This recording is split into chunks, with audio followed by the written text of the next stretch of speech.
Voilà, je suis très heureux en tout cas d'être avec vous ce matin. Donc on va vivre ce dernier message sur les générations, donc la force des générations. Alors c'est chouette d'avoir Elias qui a vécu ce moment avec nous. C'est le dernier né dans une nouvelle génération. Et puis il a toute sa place et c'est plein d'espoir. Parce que je vous rappelle un petit peu le but de cette série, c'était de donner justement de l'espoir. Parce que chaque génération est équipée pour relever les défis de son temps. Et puis nous, quand on regarde en arrière, des fois on se dit, mais comment ils font on a l'impression que les choses ont tellement changé. Et en fait, voilà, chaque génération a sa place et est équipée. Dieu équipe chaque génération. Donc il y a tellement d'espoir. Et je me réjouis de voir ce que Elias va devenir. Comme chacun des enfants aussi de notre communauté, c'est beau de les voir grandir. Alors pour petit rappel, nous avons parlé du défi des 3 générations avec Abraham comme le récipiendaire de la promesse, d'Isaac comme celui qui a persévéré et de Jacob qui a multiplié. C'était le premier message. On a parlé avec Mathias des générations ou de la génération de Jésus et que nous faisons partie de cette génération éternelle de Jésus. On a parlé aussi des familles. J'ai donné quelques conseils pour les parents et les grands-parents. Ils pouvaient les retrouver, les réécouter. Et puis, Rachel nous a parlé des générations dans l'Église, avec entre autres l'image de la flèche. Puis donc, ce matin, je vais terminer en parlant du défi des générations dans le travail. Alors, vous pensez qu'il y a des défis dans le travail avec les différentes générations ? Oui. Voilà, en tout cas, on rigole des fois un peu déjà entre pasteurs, parce qu'on dit « Ah, mais avant... les pasteurs, ils bossaient tout le temps, puis la nouvelle génération, ils veulent plus bosser, on entend des trucs comme ça, puis des fois c'est un peu cassant, des fois ça catégorise, puis c'est pas toujours juste, c'est pas toujours vrai, mais effectivement c'est un peu ce qu'on attend, ce qu'on entend. Et du coup, voilà, si on parle travail, on pourrait se dire, mais quelle valeur inculqueriez-vous, par exemple, à Elias, qu'on a vu ce matin, Diana et Jérémie, qu'est-ce que vous allez leur dire en tant que parents ? C'est ça qui est intéressant, c'est qu'il y a une transmission des parents, puis chaque génération change, donc on ne transmet pas la même chose, ou mes parents ne transmettraient pas la même chose à nos enfants que nous, on transmet, etc. Notre manière d'appréhender le travail est de travailler à évidemment changer, et puis comme j'ai dit, ça peut inquiéter les plus anciens, et puis ça peut réjouir les plus jeunes. Alors, je vais commencer avec, en introduction, un petit texte de Timothy Keller. Timothy Keller, c'est un auteur, un théologien, un pasteur de New York qui est décédé en 2023. C'est bien dommage, il a écrit vraiment des super choses. Il a écrit donc un livre qui parle « Dieu dans mon travail ». Et puis, il dit ceci. « Dans la Genèse, nous voyons Dieu planter un jardin, et dans le Nouveau Testament, nous le voyons travailler comme un charpentier. Aucune tâche n'est trop insignifiante pour exprimer l'incroyable dignité que le Créateur a conférée au travail. Un simple labeur physique est tout autant un travail accordé par Dieu que celui qui consiste à énoncer des vérités théologiques. Pensons encore au ménage, tâche considérée comme ingrate. Si nous ne le faisons pas, nous finissons par tomber malades et par mourir à cause de microbes, des virus et des infections qui se développent dans notre maison. La nature a été créée par Dieu pour être exploitée, cultivée, et entretenu de 1001 manières grâce au travail de l'homme. Et toutes ces manières, même la plus insignifiante, sont importantes, car sans elles, la vie humaine ne peut s'épanouir. Donc je voulais commencer par ça, pour mettre comme un tout petit cadre en disant, le travail, il vient de Dieu, le travail, il est relié à l'œuvre créationnelle de Dieu. Le travail de Dieu, c'est la création. Et puis il s'est même reposé le 7e jour, vous vous souvenez ? Donc tout de suite, il y a une place avec le travail, au repos aussi. Je ne viendrai pas sur le repos aujourd'hui. Il y aurait tellement à dire en fait sur le travail. Je pourrais faire une série de prédications juste sur ce thème-là. Mais il essaie de nous dire, Timothy, ici, qu'il y a quelque chose de beau et de digne dans le travail. Et Dieu donc a voulu le travail pour l'homme. Et on reflète Dieu au travers de notre travail. On peut refléter Dieu au travers de notre savoir-faire. On peut le refléter alors qu'on se met finalement au service. Donc il n'y a pas de saut-métier, comme on dit, même si le travail peut être dur Et je vous invite donc à commencer ce moment, à changer peut-être un peu de vision, à voir le travail positivement, comme venant de Dieu, voulu par Dieu. Alors, si je reviens avec mon fameux slide des générations, eh bien, bien sûr que l'appréhension du travail, notre manière de voir le travail, il change par ce qu'on a vécu. Donc, la génération des baby-boomers, ben, c'est l'après-guerre. Et puis, il fallait relancer l'économie. Donc, c'était des travailleurs. Ils voulaient quand même être rémunérés à juste titre par rapport à leur travail. Donc, ils étaient assez carriéristes quand même. Puis, ils ont connu les 30 glorieuses. Donc, finalement, c'était le plein emploi. Il y avait du boulot et on travaillait. Voilà. Donc, le travail avait été très important, vraiment. Et vous vous souvenez, on l'avait mis dans les mots qui résument un peu cette génération: travail, engagement, individualisme, devoir. Donc voilà, il fallait y aller, il fallait relancer les choses et ils l'ont bien fait. Et puis la génération suivante, eh ben, elle commence à connaître les premières crises de chômage, les premières crises financières, le choc pétrolier. Donc en fait, il y a un peu une crainte, une peur qui est là. Et puis les choses, elles se figent, c'est-à-dire que maintenant, si j'ai un emploi, il faut que je le garde. Parce que si je ne vais pas changer, parce que si je change, je ne suis pas sûr d'en retrouver un. Donc, il y a beaucoup de fidélité, de loyauté. Donc, c'est des carrières longues. C'est vraiment des gens qui ont fait peut-être toute leur vie au même endroit. Et puis, il y avait le respect de la hiérarchie aussi comme valeur forte. Puis après, la génération Y, eh ben, il y a toujours des crises, il y a toujours le chômage. Donc là, en fait, on a compris qu'on ne pourra pas espérer faire le même travail toute notre vie. Donc, on n'essaye même pas. Donc il y a pas, on sait qu'il y aura plusieurs emplois, il y aura peut-être, on est presque préparé à se dire qu'on aura un jour ou l'autre une période de chômage. C'est aussi la génération Y, c'est la transition avec l'arrivée d'Internet. Donc ça change aussi un peu la donne. Et puis il y a cette notion de qualité de vie qui fait surface. On a envie d'avoir un meilleur équilibre déjà. Et puis, il y a des valeurs qui sont là, travail bien fait. On a besoin de motivation. La génération Y a besoin d'être motivée. Des fois, le salaire peut être une motivation pour certains. Mais il y a des valeurs dans le travail qui sont quand même très présentes. Et puis, la génération Z, qui est finalement maintenant, qui entre vraiment dans l'emploi. Donc, on avait dit, c'est la génération zapping. Eux, ils ont déjà grandi avec YouTube, etc. Eux, ils visent plutôt une hiérarchie plate, ils n'aiment pas trop... en fait, si un manager, il faut qu'il puisse comprendre ma manière de voir, il faut qu'il puisse comprendre ma façon de faire. Ça ira s'il comprend. Donc voilà, on est plutôt dans une hiérarchie plate, avec un désir d'épanouissement. Et puis, il y a un désir aussi d'entrepreneuriat. Beaucoup de jeunes qui se lancent dans l'entrepreneuriat. Peut-être qu'il y a une notion de liberté derrière ça. Mais ils ont soif d'apprendre, ils ont envie de se perfectionner. Donc ce n'est pas un refus du tout de travailler, c'est une manière de faire différente avec aussi cet épanouissement, cet équilibre de vie. Et puis les générations alpha, elles seront plutôt, on va dire, en 2028, vraiment les premiers dans le travail. Donc on avait dit c'est une génération hyper connectée. Et puis eux, ils ont déjà à cœur l'égalité homme-femme, évidemment, mais ils sont sensibles aux injustices finalement sociales. Et puis j'ai mis vérification parce qu'en fait, eux, ils grandissent avec Internet vraiment, puis on leur apprend déjà, même à l'école, à vérifier les sources. Parce que nous, quand on est arrivé avec Internet, on était sûr qu'Internet, tout ce que disait Internet, c'était juste. Alors eux, ils sont déjà dans une autre démarche et ils apprennent à vérifier. Et on peut tous dire tant mieux, n'est-ce pas ? Bon. Alors, j'aimerais oser vous mettre un petit truc rigolo rapidement, avant qu'on rentre encore dans le sujet un peu plus. Mais je dois mettre des warnings. Pourquoi ?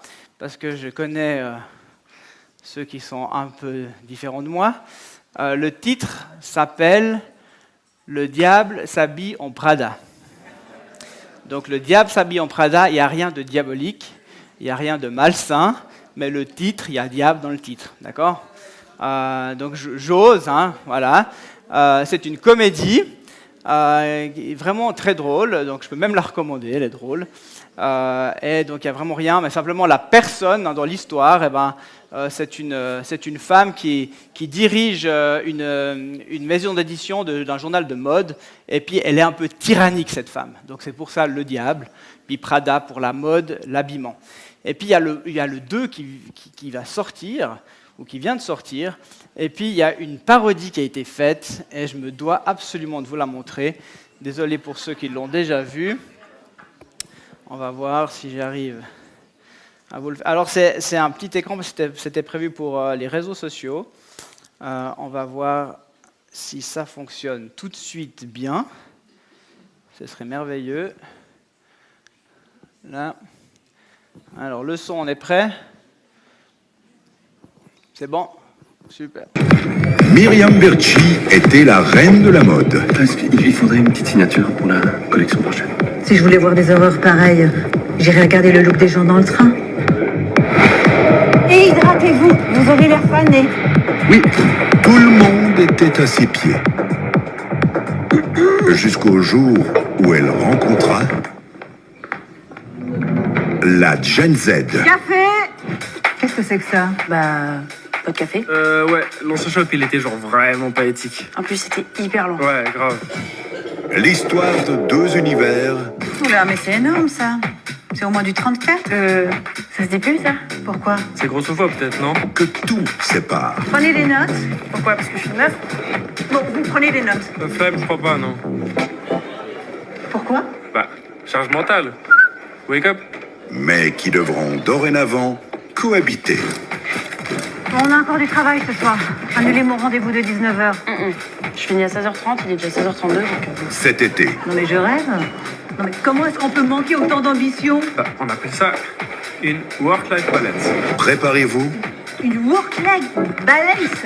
Elle vous en a jamais parlé, votre psy? Mais j'ai pas besoin de psy!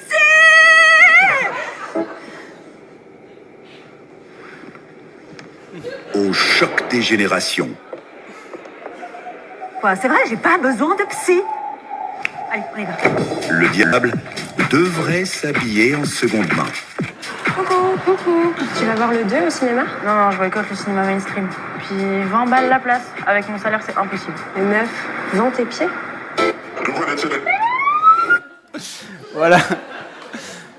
Bon, ça va, vous avez survécu.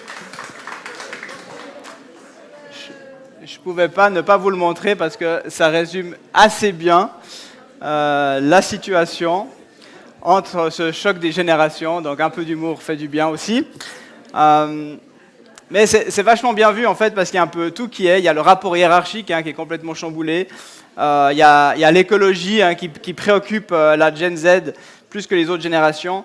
Et puis il y a ce fameux work-life balance qui est très très important. Alors, moi, dans ma jeunesse, j'ai entendu ceci. Tout ce que ta main trouve à faire, avec ta force, fais-le. Vous le connaissez ce verset, hein? Ouais. Alors moi, c'était un peu j'ai dit c'est un peu le verset des Gen X et Baby Boomers, parce qu'il fallait y aller en fait. Et puis voilà. En fait, c'est un verset qui est un peu tiré hors de son contexte, parce que si on lit l'ensemble du texte, on comprend qu'il y a plutôt une invitation à profiter de la vie que Dieu nous donne au milieu de notre travail, et que ce que nous pouvons faire aujourd'hui, nous ne pourrons plus le faire une fois qu'on sera mort. Donc autant le faire maintenant. Hein. Donc fais-le maintenant. Donc ce n'était pas une invitation à travailler comme un fou 70 heures par semaine, mais c'est un peu comme ça qu'on nous l'a présenté. Et puis peut-être que pour les Y et Z, c'est plutôt ça. Marthe, tu t'inquiètes et tu t'agites pour beaucoup de choses. Hein. Marthe qui dit, mais tu dis rien, Seigneur, elle vient même pas m'aider, ma sœur, à servir. Mais Marthe, calme-toi un peu. Oh, choisis la bonne part, repose-toi, viens au pied de Jésus. Là. Hein, donc peut-être ça, c'est pas mal. Et puis bien sûr, venez à moi, vous tous qui êtes fatigués et chargés, et je vous donnerai du repos. Et ce fatiguer, en fait, c'est le terme travailler. C'est le même verbe, en fait. C'est vraiment une fatigue due au travail. Donc, c'est magnifique, cette invitation de Jésus, on en a besoin. Et on voit que c'est présent. Donc oui, on peut être fatigué. Et oui, Dieu nous donne du repos. Oui, on a besoin de travailler. Et on va aussi le voir et le comprendre. Donc c'est important de souligner que le travail peut devenir finalement une idole. Et peut-être que ce changement de génération, il était là, c'est qu'il y en a les générations suivantes l'ont mal vécu, mais il y avait peut-être une forme d'idolâtrie. Le travail peut devenir notre identité. Et je pense que moi j'ai beaucoup connu de personnes plutôt dans les baby boomers où vraiment leur travail c'était leur statut social, leur travail c'était leur identité. Et quand malheureusement il y a eu un licenciement, ils ne savaient plus qui ils étaient. Hein. Je me souviens d'un ami qui a dû partir à la retraite beaucoup plus tôt. Hein, on essayait de faire de la place. Effectivement, il était cadre dans une banque. Et c'était vraiment pour lui, son statut, c'était important. Et soudainement, il ne savait plus, il devait vraiment se retrouver. Je peux en parler parce qu'il le parlait avec toute humilité et simplicité. Il dit, mais en fait, je réalise que mon job, c'était mon identité, mon job, c'était ma vie, mon environnement tournait autour de mes collègues, etc. etc. Et puis, bien sûr, dans le travail, on peut nourrir un besoin de reconnaissance, un besoin de prouver quelque chose, une envie de pouvoir, ou bien simplement des désirs matérialistes, hein, être riche, acheter ce qu'on veut, etc. Donc ça reste vrai pour toutes les générations, mais ce travail, coûte que coûte, au détriment bien souvent de la famille, il reste quand même attaché à la génération des baby-boomers, puis aussi à la génération X. Et je rappelle du coup que l'ordre des choses, ça devrait être le suivant, c'est dans les priorités, on dit toujours c'est notre relation avec Dieu qui doit être prioritaire, puis c'est la famille qui doit être numéro 2, et puis ensuite doit venir le travail. Et c'est ça qu'on devrait essayer de respecter. Donc des changements étaient nécessaires ou importants. Et puis, bien sûr, dans le leadership, on voit aussi un grand changement parce que le leadership était aussi assez dur. Hein. C'était un leadership parfois abusif, oppressant, ce qu'aujourd'hui est plus possible du tout. Hein. Donc, d'un côté, on peut dire merci à la génération Y et Z qui ont ce désir de ne pas vivre pour le travail. Le travail doit faire partie de notre vie, mais la vie ne peut se résumer au travail seulement. Donc, le monde du travail aujourd'hui, il est vraiment bousculé par ces réalités. Les dirigeants sont encore souvent de la génération X, donc effectivement, le choc, il est présent. Donc maintenant, comment on peut appréhender ces défis en tant que chrétien ? Puis c'est là que c'est important, c'est intéressant. Et en fait, comme je l'ai dit un peu dans le message sur les familles, la génération dans les familles, finalement, la parole de Dieu, elle est actuelle. Et lorsqu'on est converti à Christ, lorsqu'on est habité de l'Esprit de Dieu, on est transformé. Et bien que nos tendances générationnelles, elles peuvent rester, bien que nos personnalités soient différentes, que nos points de vue puissent différer, notre lecture de la parole, elle nous invite à nous retrouver. Parce que cette parole de Dieu, elle transcende les siècles, les modes, les cultures. Donc en fait, dans cette série de messages, on a vu, il y a des vrais défis, il y a des choses qu'on peut humainement essayer de travailler, mais la meilleure des choses, c'est quand on est centré sur Jésus. Quand on se laisse toucher par le Saint-Esprit, on voit qu'il nous rassemble. Et c'est pour ça que je crois vraiment que l'Église, en fait, elle a un message d'espoir pour les générations, elle a un message d'espoir pour notre société qui, elle, est en crise. Mais comme je l'ai dit plusieurs fois, regardez autour de vous, on arrive à vivre une réalité extraordinaire ce matin. On est les générations ici toutes représentées. Donc, je vous propose 3 points simples ce matin. Que toutes les générations travaillent pour Dieu, avec Dieu, pour les autres. En fait, il y a une triple bénédiction en vivant cela. Travailler pour Dieu, pour sa gloire, c'est une bénédiction en soi. Il y a quelque chose d'extraordinaire. Et puis, les bénéficiaires de notre travail, lorsqu'on travaille comme ça pour Dieu, ils sont aussi bénis. Et Dieu est lui-même glorifié et béni alors qu'on travaille pour Dieu, avec lui et pour les autres. Alors, on va regarder un petit peu ça ensemble, vu que le temps est court, j'irai assez vite. On va lire juste 2 textes. Premier, Romains 14, 7 et 8. « Aucun de nous ne vit pour lui-même, et aucun ne meurt pour lui-même. Si nous vivons pour le Seigneur. Et si nous mourons pour le Seigneur. Ainsi que nous vivions ou que nous mourions, nous appartenons au Seigneur. » Puis ce deuxième texte, que quel que soit votre travail, faites-le de tout votre cœur. Et cela par égard pour le Seigneur et non par égard pour des hommes, car vous savez que vous recevrez du Seigneur comme récompense l'héritage qu'il réserve au peuple de Dieu. le maître que vous servez, c'est le Christ. Amen. Donc en fait, il y a déjà vraiment ce changement peut-être de paradigme. Je pense bien que ce n'est pas nouveau pour beaucoup d'entre vous, mais c'est peut-être un bon rappel que lorsqu'on comprend que notre travail il est premièrement pour Dieu, alors notre regard sur le travail change. Notre motivation devrait changer. Et peut-être qu'on peut s'achoper sur justement ce que la génération d'avant fait et puis que ça ne nous convient pas. Mais en fait, de garder ce focus, dire, en fait, je ne travaille pas pour les hommes, je travaille pour Dieu. Ce que je fais, je veux le faire pour Dieu. Eh bien, ça change évidemment notre manière de faire. Alors oui, on peut, comme je l'ai dit, on peut préférer les open space, on peut préférer terminer à l'heure le travail, etc. Mais ça, c'est très humain, finalement, alors qu'on peut se centrer sur Jésus. Donc ce premier texte rappelle que nous vivons pour Christ. Notre vie, elle lui appartient. Et finalement, ce qu'on fait, ça lui appartient aussi. Et puis ce second texte va dans le même sens, avec ce rappel qu'il y a même une récompense, un héritage dans les cieux pour ce travail que nous aurons fait pour le Seigneur.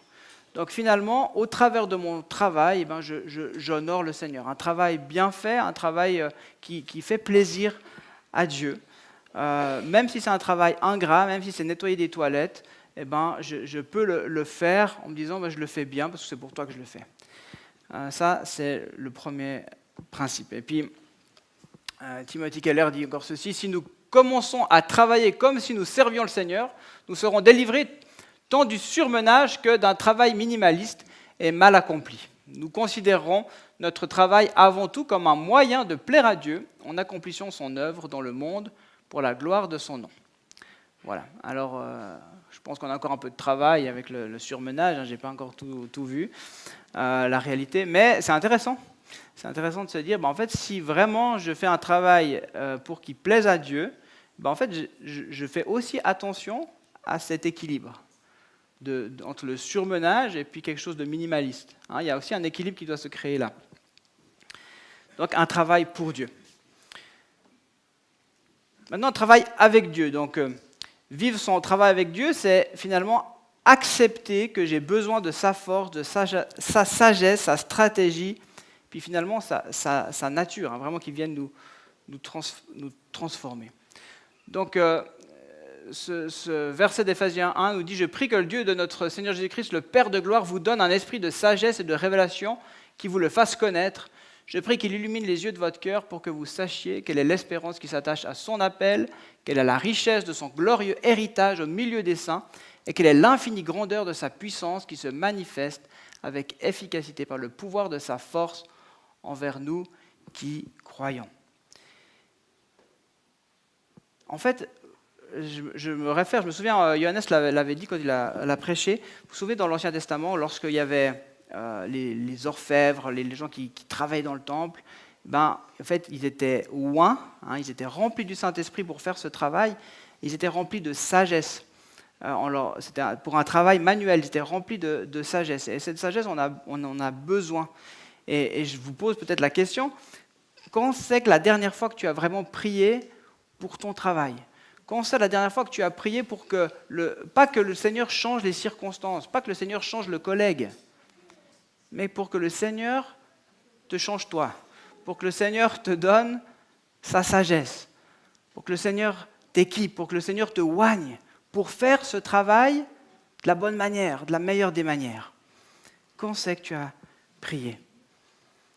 Est-ce que tu ressens la présence de Dieu à tes côtés, de Jésus à tes côtés lorsque tu travailles, ou bien tu as séparé les choses complètement ?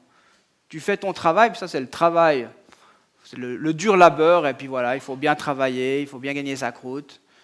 Et puis le reste du temps, je m'éclate, soirée louange, voilà, je vois les amis, la vie de famille c'est chouette. Est-ce que tu sépares les choses ou tu les mets ensemble ? Même si on a appris un métier et qu'on sait comment faire, on a besoin de Jésus. Et puis là, j'ai repensé à ce petit verset de la pêche miraculeuse. Maître, nous avons travaillé toute la nuit sans rien prendre, mais sur ta parole, je jetterai le filet. L'ayant jeté, ils prirent une grande quantité de poissons et leur filet se rompait. Puis à quelque part, c'est ça aussi, c'est se laisser toucher par Dieu dans notre travail pour en arriver là. Et puis en fait, on sait faire, vous savez faire un tas de choses, mais quand on le laisse à nouveau nous travailler, nous transformer, ben on voit aussi que notre travail change, notre qualité de travail change, nos idées peuvent être renouvelées parce qu'on a un Dieu qui est créateur.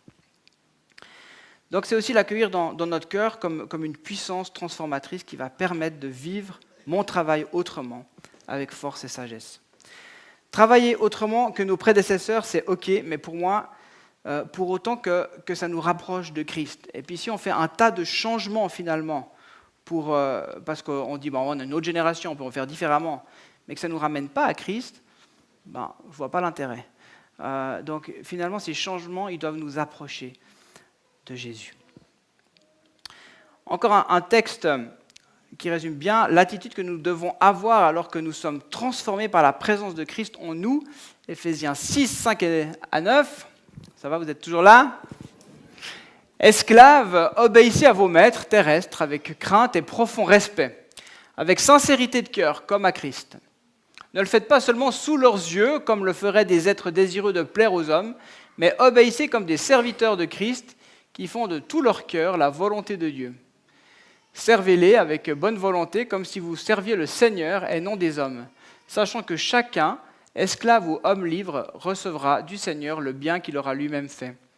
Quant à vous, maîtres, agissez de même envers eux, et abstenez-vous de menaces, sachant que leur maître est le vôtre, est dans le ciel, et que devant lui, il n'y a pas de favoritisme.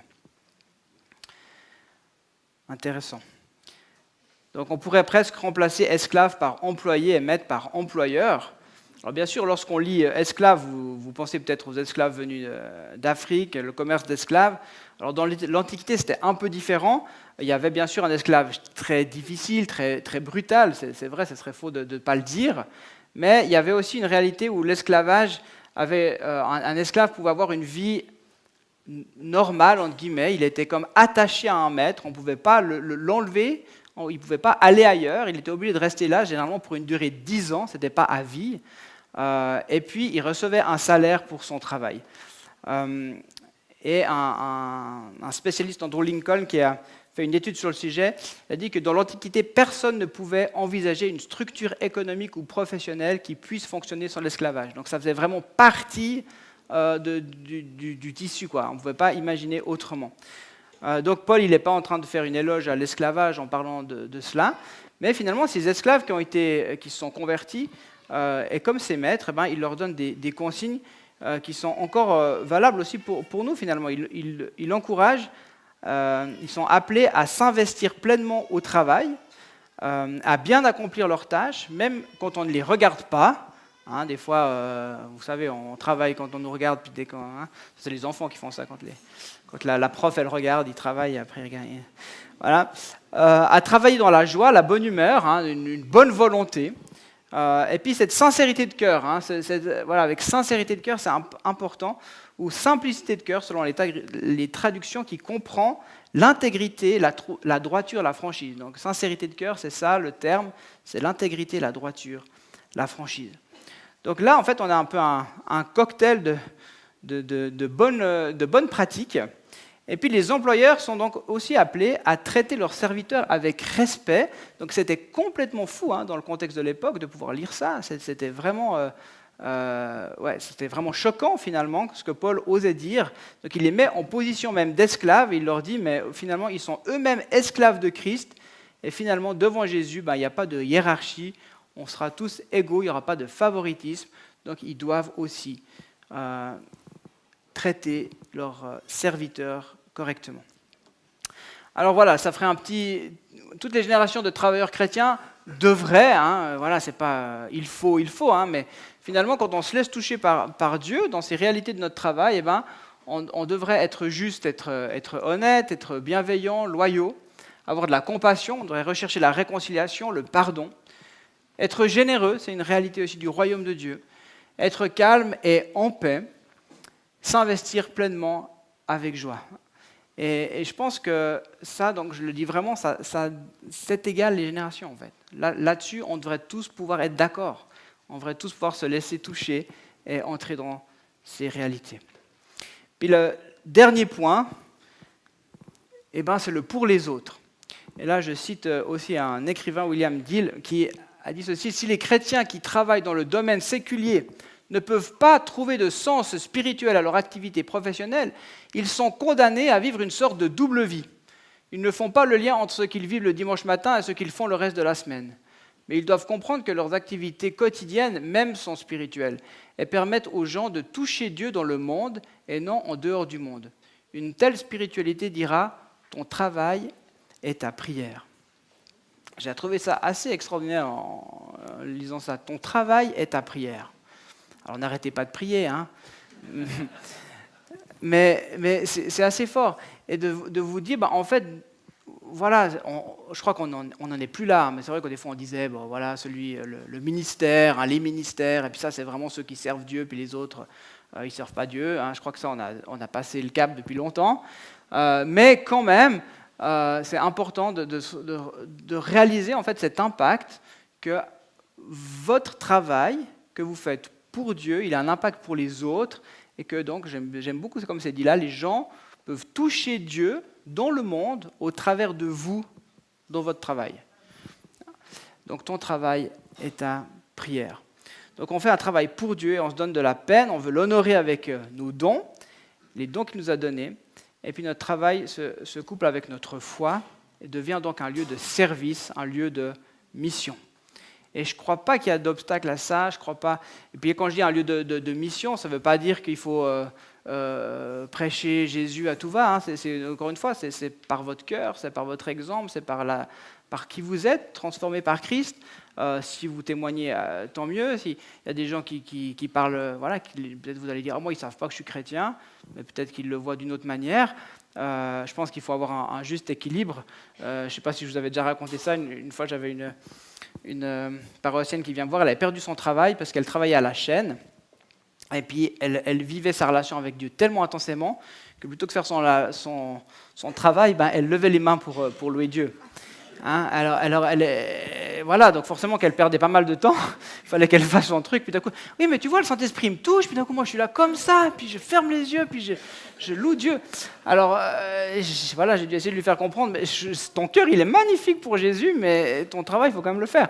Ou alors effectivement cherche un autre travail, où tu pourras lever les mains librement.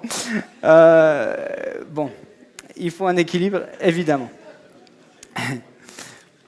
Mais voilà, ces changements de perspective devraient donc transformer notre manière de vivre le travail. Qui sers-tu lorsque tu vas travailler?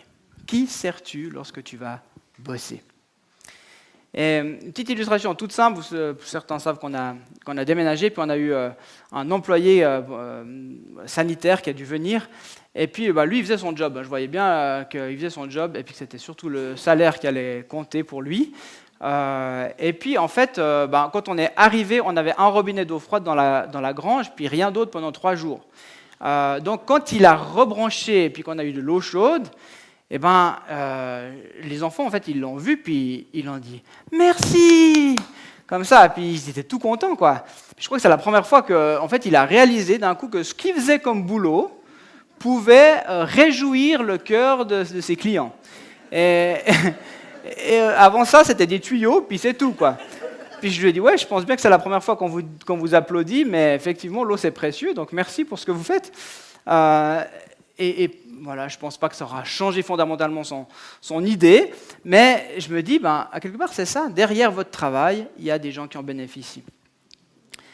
Une autre petite illustration pour terminer, je suis presque au bout. Ça date un peu, cette image, c'est le vol United Airlines 811, 24 février 1989, moi j'étais passionné d'aviation, j'aime toujours l'aviation. Je lisais au collège justement un gros bouquin où c'était tous les trucs comme ça, les catastrophes aériennes, mais assez exceptionnelles en fait. Donc vous allez comprendre qu'il y a effectivement eu un miracle, c'était quand même compliqué, c'est une histoire vraie. Donc cet avion à 7000 mètres d'altitude, il y a la porte de la soute avant droite là qui s'est arrachée. Donc dépressurisation. Malheureusement, il y a quand même 9 personnes qui ont été aspirées. Hein. Et puis les déchets de la carlingue, elles ont passé dans les moteurs, et puis les 2 moteurs droites étaient raides.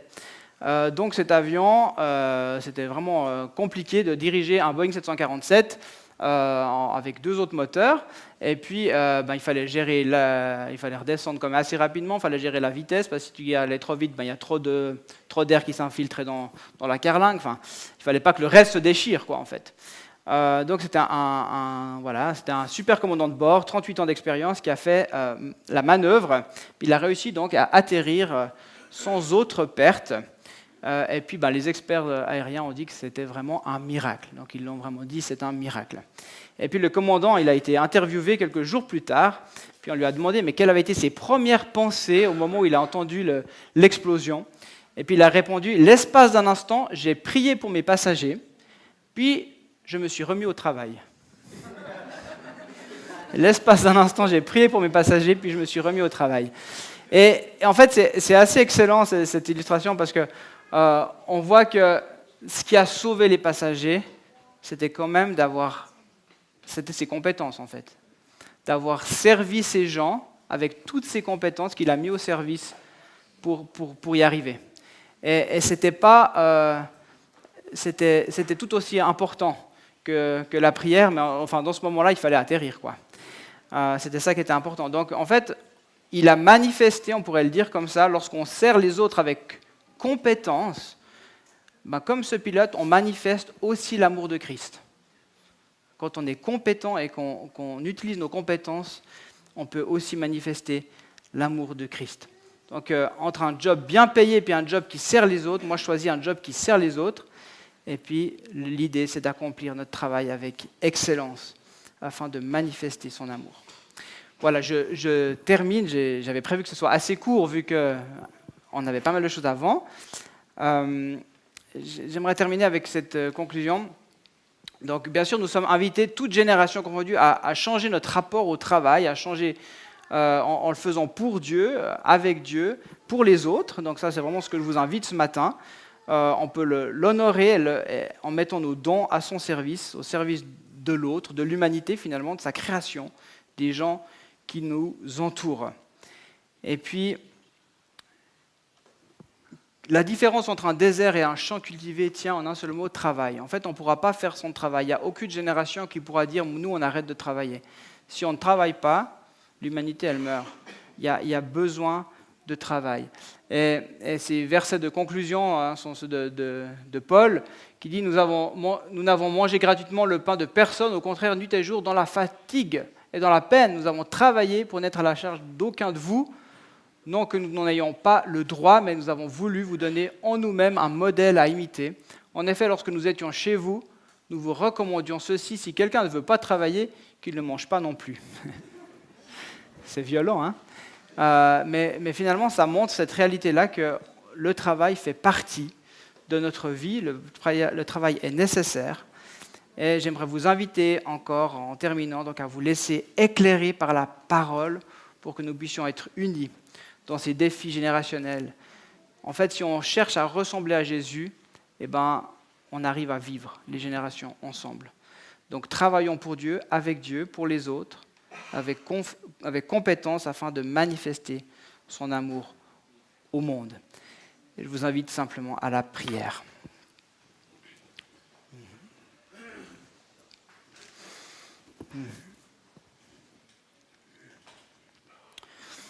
Seigneur, moi je te loue pour la richesse de ta parole.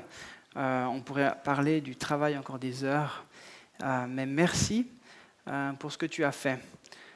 Merci pour ce Dieu créateur que tu es. Merci pour les dons, les talents que tu as donnés à chacun. Et Seigneur, encore une fois, ce matin, peut-être tu ranimes, tu réveilles, tu rappelles aux uns et aux autres que tu as déposé dans leur cœur des dons, des talents que tu désires qu'ils soient mis à ton service. Seigneur, je prie encore que notre mentalité face au travail puisse changer au-delà de nos différentes générations, que nous puissions te chercher alors que nous travaillons, que nous puissions désirer te servir, que Seigneur, nos motivations soient justes, soient pures. Seigneur, qu'au travers de nous, beaucoup puissent te toucher, beaucoup puissent te goûter, beaucoup puissent te rencontrer. Saint-Esprit, merci de mettre un souffle nouveau. Tu encourages celui qui était peut-être fatigué ce matin, là dans son travail, avec pas de motivation à recommencer demain.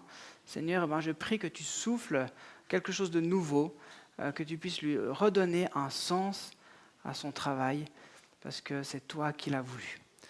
Je te bénis Jésus, je te demande de toucher et remplir encore chacun ce matin, donner ta paix.